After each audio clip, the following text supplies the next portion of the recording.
Hey, this is Ian with Silver Tree Industries, and today I would like to talk a little bit about a couple of things that have made holster making much easier for me. Safety is very important to me, so this is the pistol that I'm going to be demonstrating with.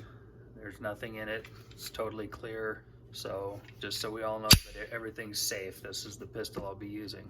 When I first started making holsters, I decided to improvise. I didn't want to buy a lot of equipment, so I used wood, tape, plastic, whatever I could as spacers, and my holsters got better and better even though I was using these improvised things, because I learned what I needed to do and I was able to overcome things.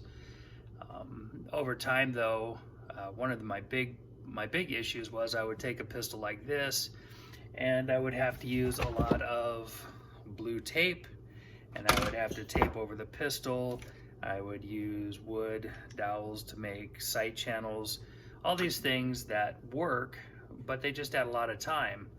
Not too long ago I bought a drone, and this thing has saved me a ton of time. Sight channel is already molded in. You've got everything blocked out that needs to be. You don't have to worry about anything happening to this. And one of the biggest things is, as you make a holster, you're getting a lot of kydex filings on it, and you can see that it gets everywhere. So without this, I would have this, and then I'd have to take it apart and clean it very thoroughly. So a lot of extra time to get what I could do with this. And they're not that expensive. This was a cheaper model. This one was about $30. Others go from like 50 to 75 or 80. You can get aluminum models.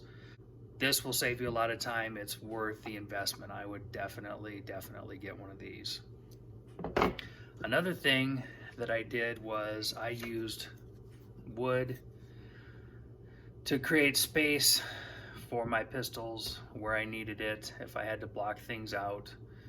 These work really good. You get them from Home Depot, Lowe's, whatever, and they do work good in a pinch where you have really odd cutouts and stuff like that.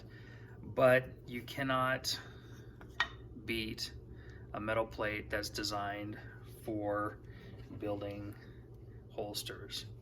With this drone and this metal plate, you create an exact 1/4 inch of space, which then allows you on your holster to make adjustments right here.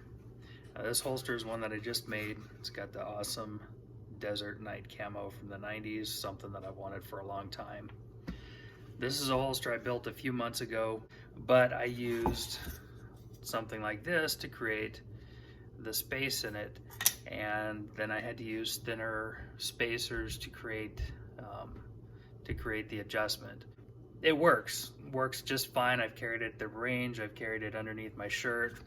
It's an awesome holster. It's very minimalistic and it's fun, it's cool, it's got the awesome Cryptek on there. This holster was made using the metal spacer, and you got a full 1/4 inch of compression if you need it. You can really tighten it down, you can loosen it up. It just gives you so much better adjustment. I also made it using this drone, and so it fits in there much better. Everything was blocked out. It was just so much easier. So the point of all this is, after you've made a few holsters, you decided that you wanted to do it, invest a little bit of money into buying the right tools, the actual tools. If you only buy a couple of things to make holsters, I'd recommend the drone, and I'd recommend this front spacer if you're going to do any type of adjustable retention. It has saved me so much time. It's made my holsters so much better. I've also bought spacers for the back for mounting the hardware. You need space back there so the screws aren't rubbing on the pistol that you're using. Buy those, invest in them. They're well worth the money. It'll take your holster making from the garage level like I do just up to a whole nother level. You'll be so much happier, you'll save so much time, and it just makes the whole holster making experience so much better. So if you're wondering where to get this stuff, knifekits.com. I found they've got pretty much the best selection, great prices. One of the big things for me is being in Alaska, their shipping rates are very affordable, but there are other places and you can search those out. This is just the place that I use. I really hope this video helps anybody who's starting to make holsters or knife sheaths or anything like that. If I can do anything to help you, if you got any questions, you can always contact me, silvertreeindustries@gmail.com. You can leave comments in the section below. If you like the video, hit the like button. If you don't like the video, you can hit the dislike button and let me know what you didn't like about it.